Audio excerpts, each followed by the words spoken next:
સત્ય સનાતન ધર્મની જય. પરમનાભીરની જય. કૈલાસગિરી બાપુની જય.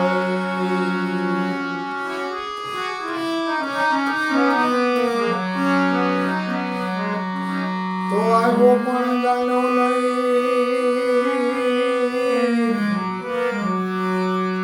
મનુષ્ય દેહનો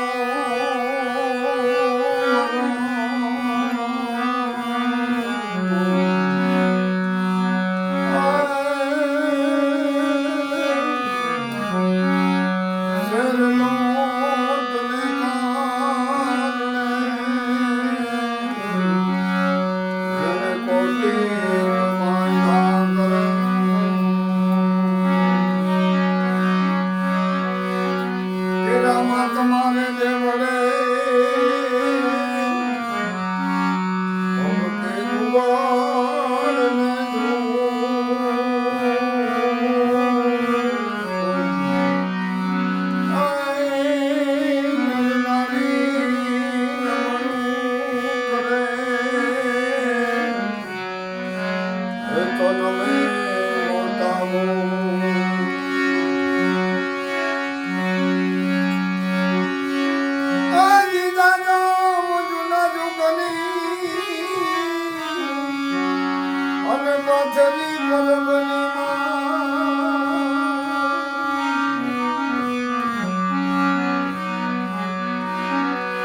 રાજા મંજુના જોગની પાથરી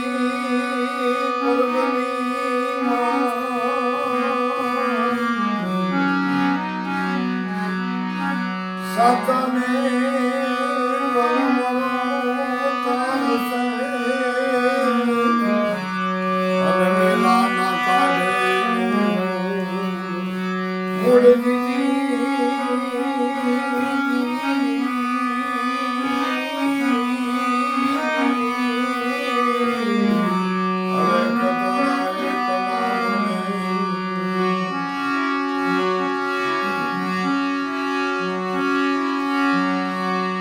ગુરુ ગોવિંદ જોનો ખરા કિસી કો લાગુ હે ગુરુ ગોવિંદ જોનો ખરા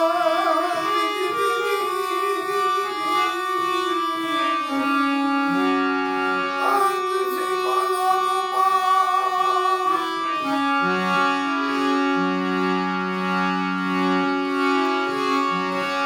હે બલહારી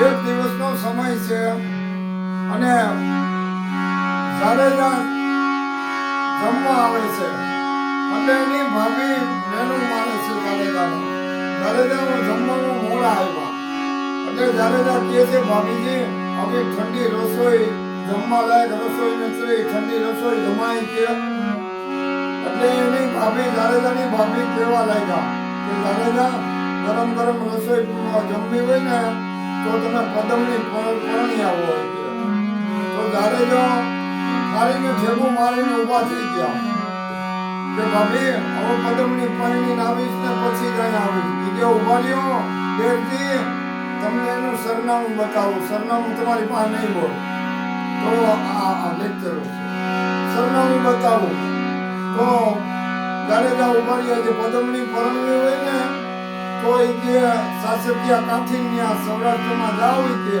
અને ત્યાં તમને પદમની તોરી ઘોડી તોરી તલવાર તોરંગની પાંભળી ચાર વસ્તુ તોરી તલવાર લઈને આવો ને તેથી હું મોતીનો થાળ ભરીને ઊભીશ અને તમને મોતીરે વધારીશ એટલે જાડેજો કે જાડેજા મનોમન ગાંઠ વાળી લીધી કે હવે પદમની પરણીને આવું ને ત્યાં સુધી મારે કચ્છનું પાણી અગળાય એમ કરીને જાડેજો નીકળી ગયા આવ્યા સાસરિયા કાઠિન્યા એ મહાધર્મનો પાઠ આવતો હતો પાઠમાં ગજગંગા બેઠી હતી અંદર પાઠ ચાલુ હતો ભજન સત્સંગ ચાલુ હતા ગજગંગા એટલે સદગંગાને ગોઠી બધા સત્સંગ ચાલુ અને અંદર પાઠ ચાલુ છે અને ભજન ચાલુ છે. કાલે જો આવ્યા દિવાલ તોડીને આવ્યા કે છે ને બધા ગુરુ ગોતવા દે ના મળે. આ કહેવત છે ને કે ગુરુ ગોતવા દે ના મળે. ચોરી કરવા ગયો તો જાડેજા અને ગુરુ મળી ગયા હતા ત્યાંથી તોરણ. તો જાડેજા અંદર ઘોડામાં ગયા અને ઘોડી આવેલું મંડી નાખવા અને ઘોડીએ ખીલો ઉપાડ્યો. આ મોટી વાત છે પણ નાની વાતમાં હું ટૂંકાવીને કહું છું. અને ઘોડીએ ખીલો ઉપાડ્યો અને ઘોડી આવેલું મંડી બાઈને નીકળ્યા. આ કોણ કેમ ઘોડીએ ખીલો ઉપાડી કે ઘોડીએ ખીલો કેમ ઉપાડ્યો છે? લ્યો ઘોડીને ખીલો બાંધી દો પાછો. તો જાડેજા સાનીનો થઈ ગયો કે આ મને દેખશે ને તો તકલીફ થાય. તો ખીલો લઈ અને જાડેજા કમાણીમાં હોતા હતા અને હાથ એનો બહાર રહી ગયો અને હાથમાં ખીલો ધરબી દીધો અને બંધાઈ ગયા. આ ટૂંકમાં વાત છે. અને પછી પ્રસાદ વધે છે તો બધા કે ભાઈ એક મણનો પ્રસાદ વધે છે.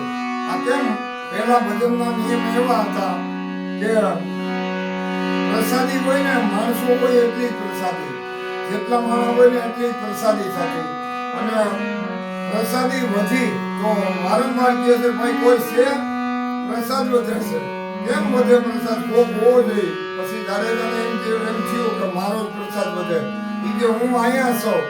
કે તમે કોણ? એટલે સાસકિયા કાઠી કે કોણ તમે? તો ઊભા થાવ અહીંયા આવો. તો મારા હાથમાં ખીલો મારી દીધો છે. એટલે ખીલો મારી દીધો હાથમાં અને સતી તોરણને ખબર પડી ગઈ કે જેસલ જાડેજા સિવાય કોઈ ના હોય. એટલે સતી તોરણને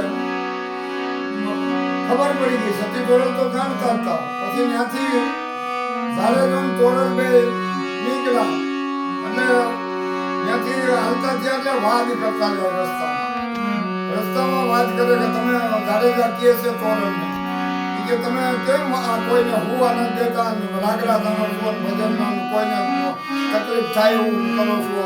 હું આ તમારો ભજન નહીં કે અમારી તલવાર કરે તમારો એકતારો ના કરે. તો સતી તોરણ કહે છે કે જાડેજા તમે ભૂલો છો. જાડેજા હજી તમને વાર છે, તમે ભૂલો છો. અમારો એકતારો કરે ને એવી તમારી તલવાર ના કરે. તો કે નહીં તોરણ તમારો એકતારો કરતો હોય એવું તો મને એનું પ્રમાણ જોઈએ. તો સતી તોરણ હું ત્યાં કઈ બે ભજન કરે તો જાડેજો સુધરી જાય. તો તોરણે કીધું કે જાડેજા સમય આવશે ને ત્યારે હું પ્રમાણ આપીશ. કે તમારે પ્રમાણ જ જોઈએ ને, સમય આવવા જ જોઈએ કે તઈ હું પ્રમાણ આપીશ. એમ કરતા વાત કરતા વાર લાગે આવ્યો દરિયાનો કાંઠો. બે હોળીમાં બેઠા. હોળી મધ દરિયે પોતીને ખોયડા જેવડા મોભા મીંડા ઉલડવા. અને જાડેજો કે તોરણ મને બચાવ, હોળી હમણાં મૂકી જાય. તો કે નહીં જાડેજા તમે કહેતા હતા ને મારી તલવાર વધે તો દરિયાને કાપવા માંડો. તમારી તલવાર વધતી હોય તો દરિયાને કાપવા માંડો. તોરણ મને બચાવ. જાડેજો માંડ્યો રોવા. બરફની પાટ ઓગળે એમ જાડેજો ઓગળી ગયો કે તોરણ મને બચાવ. તોરણ કે જાડેજા તમે જેને માર્યા ને લોહીની શરીર ઊંચી હતી એમાં તમને મજા આવતી હતી, તઈ તમને સારું લાગતું હતું, એને બધાને જીવવું હતું. મરી જાઓ મારી પર ધક્કો મારો દરિયામાં તો મારી હકાય. મોત આવ્યું હોય તો મરી હકાય. એમ આમાંથી જેને મરવાની ઈચ્છા છે એ ઊંચો હાથ કરો. છે કોઈને મરવાની ઈચ્છા? હમણાં એ કારો નાગ નીકળે નહીં તો મને સાંભળવા કોઈ બે બધાય ભાગો કે નહીં. એ કે ભલે એ કુંભારનો દીકરો ભજન બોલે એ બોલવા દો ને ભાગો મરી જાવ. એટલે આવું છે. હારો ના દેખાય જેથી મોત ઉઘરાણી કરે ને તેથી આપણી બાઈ ઊભી છે, છોકરા ઉભા છે, બાપા ઉભા છે, કાકા ઉભા છે, ભાઈ ઉભો છે.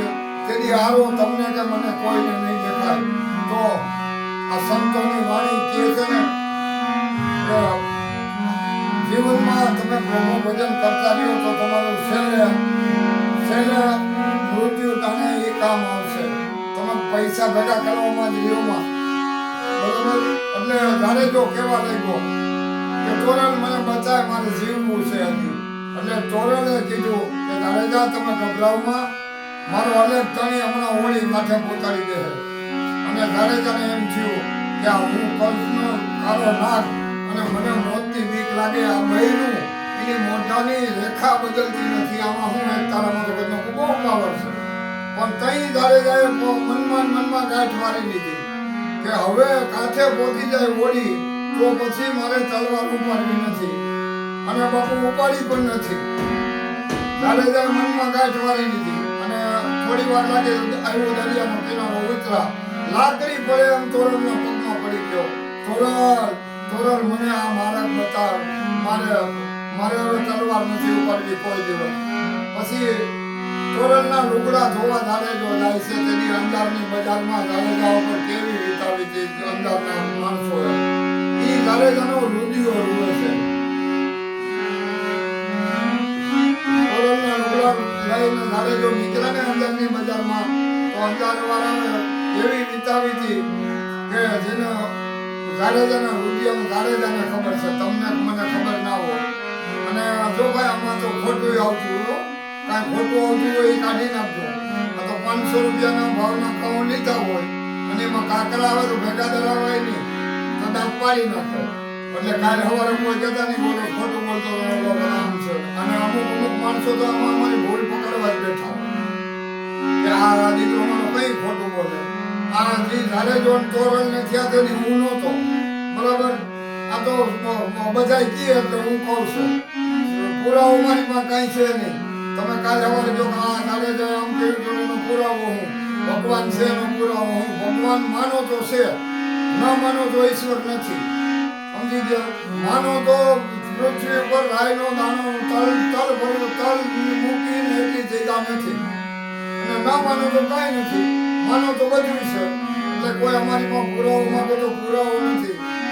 એક વખત હું ભજનમાં ગયો ને ત્યાં અમારે દાસી જીવનને બદલે જેઠી રામનું નામ વારી લીધું. તે ભાઈ આવ્યા ઉઠી કે ધરમભાઈ તમને દુઃખ ના લાગે તો કહો.